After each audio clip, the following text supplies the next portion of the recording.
Bonjour à tous et bienvenue dans une nouvelle vidéo. Aujourd'hui, je voulais aborder avec vous le fait d'avoir non-stop des envies de manger et de savoir comment est-ce qu'on fait dans ce genre de situation. Déjà, je pense que la première chose à faire, c'est de se poser la question de savoir est-ce que c'est de la faim physique ou est-ce que c'est une envie de manger. Est-ce que c'est donc plus psychologique? C'est-à-dire, est-ce que vous avez des signaux, genre des gargouillis, le ventre creux, le ventre vide, sensations au niveau de la gorge ou au niveau de la salivation? Est-ce que vous avez éventuellement des moments de faiblesse, des maux de tête, bref, tout ce qui va être en rapport avec la sensation physique de faim?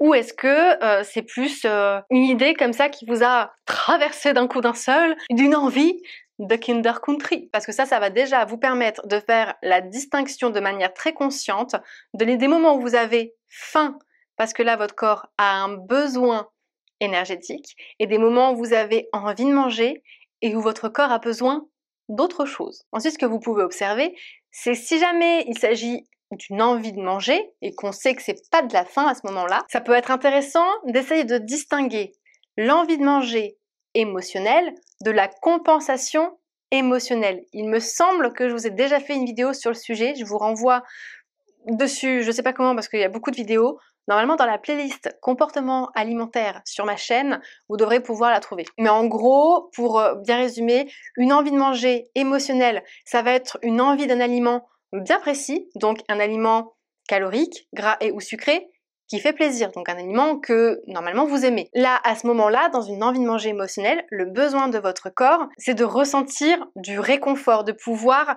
restabiliser son taux d'hormones qui est à l'intérieur de votre organisme là et qui est totalement en train de partir en vrille parce qu'il y a une émotion qui est arrivée, qui a fait goutte d'eau, qui a fait déborder le vase, et donc lui il aime bien quand tout est stable, il aime pas trop quand il y a des variations au niveau des taux, donc il va vous envoyer cette envie là pour que vous puissiez manger l'aliment, que ça vous fasse plaisir, que ça vous fasse kiffer, que ça puisse libérer de la dopamine qui va venir tout restabiliser. On est d'accord que ce soit pour la faim ou l'envie de manger émotionnelle, le besoin qu'a votre corps là, c'est de manger. Mais on est d'accord que dans la sensation de faim et dans l'envie de manger émotionnelle, de par les trois critères qu'il y a dans l'envie de manger émotionnelle, c'est quand même différent au niveau du type d'aliment que vous allez devoir manger. Vous n'allez pas satisfaire une envie de manger émotionnelle en mangeant une pomme.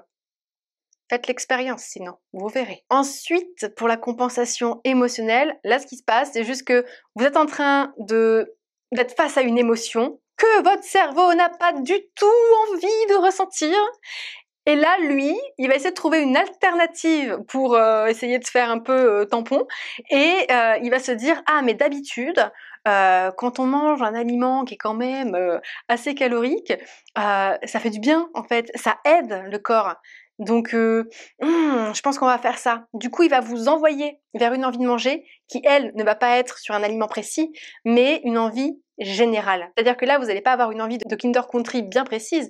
Là, vous allez juste avoir envie de manger de manière générale, sans savoir ce qui vous fait envie, sans savoir ce que vous allez pouvoir manger.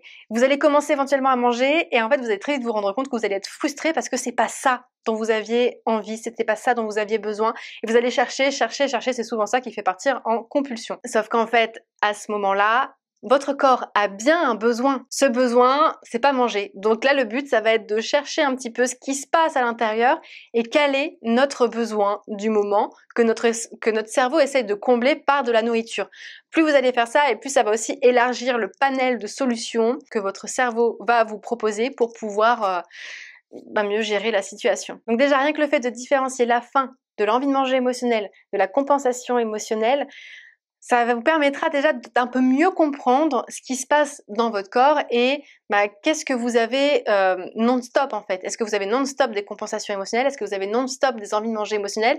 Est-ce que vous avez non-stop des sensations de faim?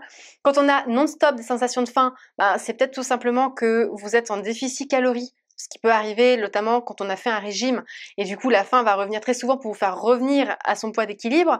Est-ce que vous avez peut-être une maladie qui fait en sorte que ça fausse peut-être les sensations de votre corps et décuple un petit peu la sensation de faim? Peut-être que vous avez juste un métabolisme qui dépense à fond les ballons et qui a besoin juste d'être réapprovisionné régulièrement.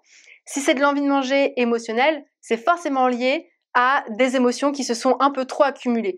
Donc si vous avez non-stop des envies de manger émotionnelles, dans ces cas-là, il faut travailler sur les émotions Je pense que l'idéal, c'est de pouvoir travailler ça avec éventuellement une psychologue.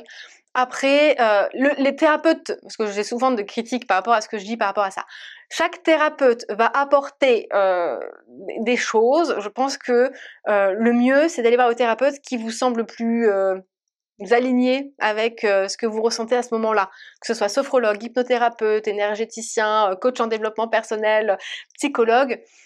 Je trouve, pour avoir testé la majorité, que chacun d'entre eux va pouvoir apporter des choses à ce niveau-là, mais de manière quand même différente. Donc à vous de tester et de voir ce qui vous parle le mieux sur l'instant, parce que voilà, d'un moment à un autre, il se peut que vous n'ayez pas besoin du même thérapeute en fonction de la situation que vous vivez. Mais ça veut juste dire en général que là, vous êtes en train de vivre un truc qui est en train de dépasser votre corps, qui vous dépasse vous et qui a besoin d'être géré avec peut-être une aide extérieure, ou en tout cas que vous puissiez vous attarder dessus pour faire en sorte de travailler sur la gestion de vos émotions. Concernant la compensation émotionnelle, si vous avez non-stop des compensations émotionnelles, je vous invite vraiment déjà à conscientiser ces moments où vous avez des envies de manger générales et d'essayer de travailler sur quelle émotion se cache derrière, quel est mon besoin réel à ce moment-là, parce que je sais que c'est pas manger. Plus vous allez vous entraîner à faire ça et plus du coup, normalement, vous serez en capacité de pouvoir trouver d'autres alternatives que manger. Après, on est bien d'accord que là, le but, c'est pas de ne plus vous autoriser à manger en compensation émotionnelle, d'accord?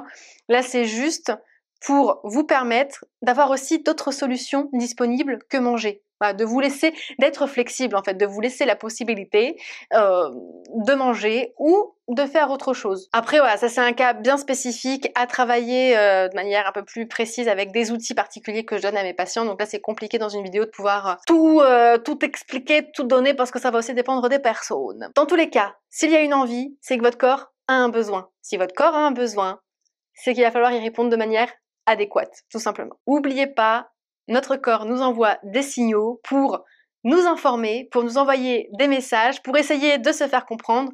Donc le tout c'est de ne pas paniquer et de chercher à comprendre, de chercher un peu à décrypter son langage. Donc voilà pour la vidéo d'aujourd'hui, j'espère qu'elle pourra vous donner quelques pistes. N'hésitez pas à me dire en commentaire si ça vous a aidé, si ça aurait peut-être mérité d'être un peu approfondi sur certains trucs, n'hésitez pas à me le dire aussi, ça fera peut-être l'objet d'une autre vidéo que je ferai un petit peu plus tard, histoire de remettre un peu au goût du jour et puis d'approfondir peut-être un petit peu plus. En attendant, on se revoit très vite dans une nouvelle vidéo.